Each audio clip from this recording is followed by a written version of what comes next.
সন্ধেবেলা সবারই তো মন চায় একটু ভালো, ভালো কিছু বানিয়ে খাই।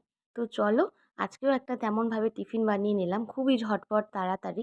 ঘরে ছিল ময়দা মাখা ২ টো লেচি। তো ২ টো লেচি বেলে নিয়েছি একটু বড়, বড় করে। আর তারপর দেখো একটা দিয়ে চাটুর ওপর তারপর ডিম দিয়ে দিয়েছি ফাটিয়ে আর তার মধ্যে পেঁয়াজ কুচি। মেয়েকে দেবো বলে আমি ঝাল দিইনি। আর এর মধ্যে অনেক কিছুই অ্যাড করা যায় কিন্তু আমার ওই যে উঠলো ভাই কটক যাই মাথায় চেপেছে আর করে ফেলেছি। না হলে এর মধ্যে গাজর কুচি, টমেটো কুচি, ক্যাপসিকাম কুচি সবকিছু দিলে আরও ইয়াম্মি লাগে। তো ব্যাস দিয়ে ওপর দিয়ে আরেকটা রুটি দিয়ে ভালো করে কাঁটা চামচ দিয়ে মুখটা চেপে, চেপে ২ সাইড সুন্দর করে ভেজে নিয়েছি। আর জিনিসটাকে ভেজেছি একদম কড়া, কড়া করে। তাহলে একটু ক্রিস্পি হবে, খেতে তো বেশ ভালো লাগবে। আমার মেয়ে তো এটাকে দেখে বলছে, "মা তুমি মোগলাই বানিয়েছো? চলো মেয়ের নামটাই তাহলে থাকলো।" আর ব্যাস কি টুকরো, টুকরো করে কেটে নিলাম। এবার ওপর থেকে সস দিয়ে দেবো। আর দিয়ে দেবো একটু চাট মশলা। আর এটা তো খেতে খুব সুন্দর হয়েছিল। সন্ধ্যেবেলার একটা টিফিন